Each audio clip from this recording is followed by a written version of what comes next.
Today we want to talk about geopolitical developments and the current condition of international financial markets. My guest is Gerald Celente, publisher of the TrendsJournal and founder of the TrendsResearchInstitute from Kingston, New York. Gerald, I'm very pleased and happy to welcome you again on my Wirtschaftsfacts program. Well, thanks for having me, Roman. Gerald, it's a little more than a year ago since we discussed the early stage of a dissolution of international financial markets. And what's interesting is the fact that back then we had already been discussing possible scenarios of how governments could turn this global financial mess into a war game. In the meantime, we have become witnesses of how the Washington government is destabilizing not only the Ukraine, but also Syria, parts of Northern Africa, and perhaps even parts of the Asian Pacific region. A gloomy forecast seems to have become reality. It's your turn. Well, it's, again, as I've been saying for years, when all else fails, they take you to war. And this has been going on throughout history. And all that you pointed out is, in fact, accurate. I'm an American. You're calling me from colonial Kingston, New York. We're 2 hours north of New York City. This is the first capital of New York State. Right next to me is the most historic corner in the United States, the only place where there are pre-Revolutionary War buildings on each corner. And the 1777 Senate House is right around the other corner. I say that because the founding fathers of the United States, and this area where the seeds of democracy were sown, were all opposed to foreign entanglements. In George Washington's farewell address, no foreign entanglements. To Benjamin Franklin, to Thomas Jefferson, to Madison, to Adams, one after another, no foreign entanglements. And now America's become the foreign entanglement country. This country's falling apart. It's rotting. Our infrastructure is terrible. Anybody that flies into our airports from overseas knows what I'm talking about. You get on our subway system or train rail, it's mid-20th century at best. So the United States is now military-minded. Its pivot to Asia, its AFRICOM core now moving into Africa.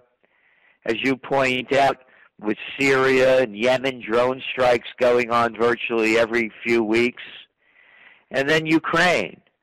And all anybody has to do, Roman, is go on the internet, or of course read our TrendsJournal, and you will see the true story of the Ukraine overthrow of the Yanukovych government.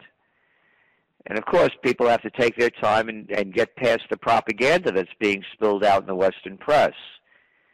But this was totally fomented by the United States and the European Union, Germany included. So now it's out of control. They overplayed their hand. They didn't think that Russia would automatically go into, Russia actually was in Crimea, I believe, since 1873, and they've had between 16 and 25,000 troops in Crimea, and of course their seaport. And the West had no idea that it would be annexed as quickly as it was. And that was their prize, and they lost it. And now there's the destabilization in eastern Ukraine. So what we're looking at here is this is a very volatile situation. And it could worsen. And at a time when there is no recovery in Europe or the United States. It's a cover-up. It's only being done by record low interest rates and flooding the equity markets with cheap money and having the hedge funds, private equity groups, and venture capitalists gamble. So this is not sustainable. And on a war footing, it becomes volatile. Let's stay in the Ukraine. So this whole thing has already turned into such a mess, and as it seems, Paul Craig Roberts might be right by saying that the Washington neocons will be very upset by just watching the eastern parts of the Ukraine falling in the hands of Russia as well. So 1 or 2 weeks ago, the IMF warned the Kiev junta not to lose control over the East, since the agreed bailout could be endangered by such an outcome. So what followed shortly afterwards was a massive strike against various separatist towns in the East. So Washington seems to fight very hard not to see $5 billion going down the toilet, which had been invested in a regime change over the last years. Just think in terms of Victoria Nuland and her controversial statement, "Fuck the EU." So I think more escalation can be expected in this region, right? Oh, absolutely. That's what I'm saying. It's out of control. You have a puppet, an illegitimate government in Kiev, and you have a that's totally ineffectual, and you have a civil war, as we had written, by the way. If you go back to our Winter Trends Journal, the cover was Ukraine, and we said it would devolve into a civil war. And it has. It is. The country is breaking up. And again, you know, when you look at the GDP of Ukraine, I think it's like the size of Arkansas or Alabama in the States. You know, it's not an economic powerhouse, but it's a madhouse. And it's also suffering economically long before this situation unfolded. It's been run by corrupt governments since the breakup of the former Soviet Union. So, but what the issue is, I see it, it's no one's business. Let them, if they all want to kill each other, that's up to them. If they want to live in peace, that's up to them. Should not be the influence of the West or Russia. They should be left alone to do what they want if, in fact, they're a sovereign nation.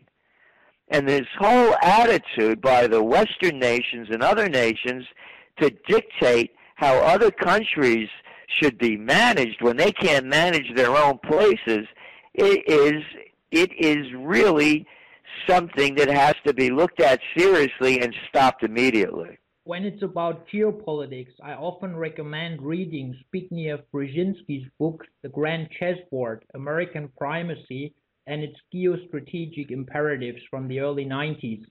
Didn't he lay out the geopolitical strategy of the United States very clearly after the end of the Cold War? It's like a textbook in terms of current events. Keep rising powers in Eurasia down. Would you agree? Of course.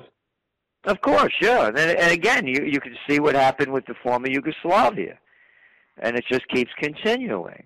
Oh, by the way, something of interest. I don't know, Roman, if you're familiar with this, but Joseph Biden's son, Hunter Biden, of course, Biden, the Vice President of the United States, is now working for one of the largest energy companies in Ukraine. They supply 10% of the Ukrainian energy. Yeah, and he's on their board of director. Yes. And not only him, but also our Secretary of State's stepson, Christopher Hines, his business partner, his name is Archer, he's also involved in this energy company.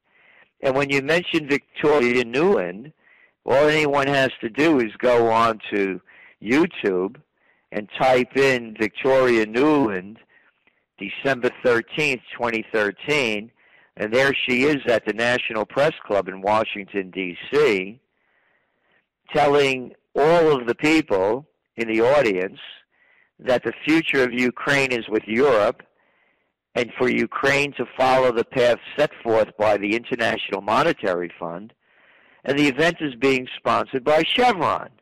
Now, how's that for coincidence? And, of course, Chevron has just done a $10 billion fracking deal with Ukraine, and Shell also has done a deal in Poland and ostensibly with Ukraine for $11 billion. And, again, you bring in the vice president's son. This is not even news in the United States. It's not news. The State Department refuses to speak about it, and it's swept under the rug. So that's all this is about when you really get down to the bottom line. There are two issues. One is to continue to weaken Russia, so they have very little defensive capabilities, because if they're surrounded by NATO and the United States, they're locked in. And the second one, of course, it always comes down to the bottom line. Who's going to steal what from whom to make the most amount of money that they can? And that's what a lot of these wars are usually fought over anyway. And again, now we have the proof that the vice president's son is sitting on the board of the largest energy company one of the largest energy companies in the Ukraine. German mass media, so they picked it up, perhaps a little bit different in comparison to the United States, but we closely monitor how the Russians are pushed more and more into the arms of China after the US and the European Union imposed sanctions on the Kremlin and part of its business environment. So a year ago, you told me, don't fight the Russians. You asked me, do you think that the US, their little Arab League, and the Europeans can win against Russia? Voila, now we seem to be on the cusp of such a scenario. Well, yes, exactly what I said a year ago. Yeah. Thank you for reminding me of that. Look, all you have to do is look at history. I mean, if Napoleon couldn't pull it off, if Hitler couldn't pull it off, do you think that Cameron or Hollande or Obama or Merkel are going to be able to pull it off? You don't fight the Russians. People should get this in their head. They'll eat sunflower seeds and die to the last person defending what they have. You don't poke the bear. And look, if anybody thinks that the United States or its coalition of the willing will be successful fighting Russia, look what's happened in Iraq. They couldn't even win there, and they've destroyed the country and killed over 1 million people. A wonderful time over there in Afghanistan. What have they accomplished other than the military-industrial complex getting rich off the death and destruction of a sovereign nation?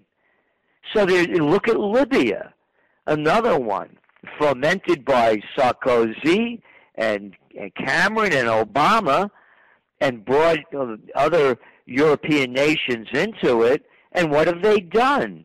Not only have they destroyed Libya, they've also created destabilization in Mali. You're seeing the problems now, of course, in Nigeria, which is again a corrupt country, but now they've armed their opposition from all of the weaponry that went into their hands following the overthrow of Gaddafi. And Gaddafi kept those people in line. So everything that the West touches when it comes to geopolitics is obvious by the facts it ends in destruction. So Nigeria, I think you mentioned it, it's also one of the big oil producers, so there might be interest as well. But let's come to Europe. So GDP numbers are out for the first quarter and are, of course, unexpectedly weak, coming in at a meager 0.2%. So perhaps they might follow the US and start blaming the weather for such numbers.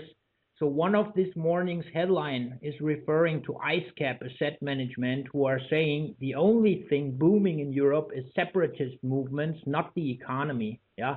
So I mean, isn't it interesting that even in the financial world, some players are starting to highlight such developments now? Whoever is not blind on both eyes can clearly see where all this might end, isn't it?